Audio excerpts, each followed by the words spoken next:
Labas, čia Gediminas Grinevičius, verslo treneris, kaip laikaisi. Ir šiandien noriu su tavimi pakalbėti apie tai, kodėl neturėtum emociškai investuoti į potencialų komandos narį.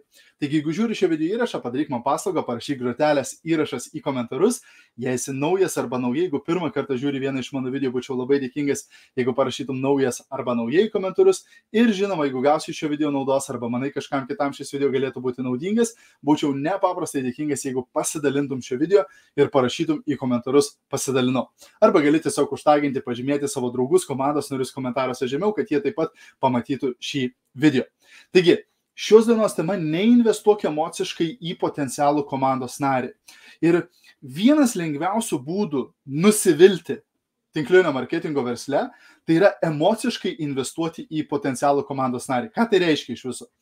Tai reiškia, tu dar tam žmogui neprisijungus, tiksliau, dar tam žmogui net nepasiūlius savo verslo galimybės, jau prisifantazuoji, koks šaunus arba kokia šauni komandos narė bus tas žmogus, kaip tu su jais statysi verslą, kiek daug jie pasieks tavo versle, kiek tu daug uždirbsi ir panašiai. Taip? Ir tada tu nueini pas tą žmogų, pasiūlai tam žmogui verslą ar susisiki su to žmogumi, pasiūlai jam arba jai verslą ir jie net nesusidomi. Arba jie dar blogiau sukritikuoja tave. Sako, o, kas čia per nesąmonė, ką tu čia siūlai man per nesąmonės. Taip? Tada gali būti pats didžiausias nusivylimas. Ir žinau ne vieną tinklinio marketingo atstovą, kurie net metė tinklinio marketingo verslą, nes būtent gavo tokį atstumimą, kai jie buvo emociškai investavę. Žinau, kad aš padariau šitą klaidą pradžioje taip pat. Kai mes pradėjome tinklinio marketingo versle prieš 13 metų, greitai pasidarėme sąrašą visų draugų pažįstamų ir sako, o, šitas tai žiauriai gerai galės, jinai turi labai daug pažįstamų, kaip bus fainai, kaip jinai prisijungs prie komandos, wow, tenai bus žiauriai gerai. Ir vaisai, o, kaip galėtų daug padaryti. Ir mes nuėjom pas visus tos draugus, pažįstamus ir panašiai, ir jie visi atsisakė. Tai buvo kaip duris į širdį, taip? Nes mes jau buvome emociškai investavę, jau buvom lūkesčius savo sukėlę iki begalybės, kaip čia bus fainai, kaip mes čia visi statysim verslą kartu ir panašiai. Taip? Ačiū Dievui, kad mes buvom kartu su Rita ir sugebėdom viens kitą, kaip sakant, pamotivuoti, padaryti dirbtinį kvėpavimą ir panašiai, jau kai būdavome mirę versle. Taip? Ir kaip sakant, nepasiduoti. Bet tai buvo nepaprastai sunkus dalykas. Tik po to, daug metų po to, kai pradėjau mokintis iš vieno savo mentorių Ray Higdon, jisai labai gerai pasakė, sako, turėtum kviesti savo šeimos narius, draugus ir pažįstamus tik tada, kai tau jau neberūpi, ką jie atsakys.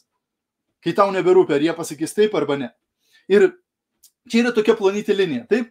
Kai sako, tikėkis geriausio, bet nusiteik blogiausiam.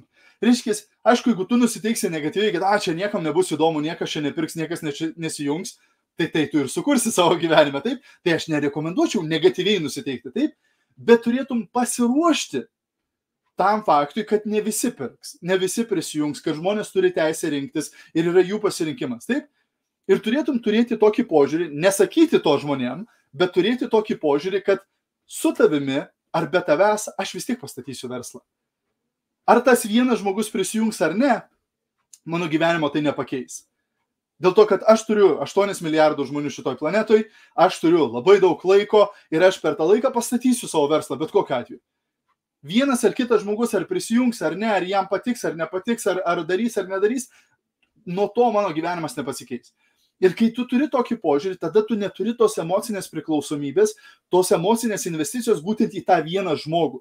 Net kai užsibrėžėme tikslus, mes rekomenduojam visą laiką su Rita neužsibriežti tikslo, kad Saulė pasieks šitą lygį ir Paulius pasieks šitą lygį ir Lina pasieks šitą lygį, taip, neturėti priklausomybės, kad būtent tas žmogus pasieks kažkokį tai lygį tavo komandoje ir panašiai.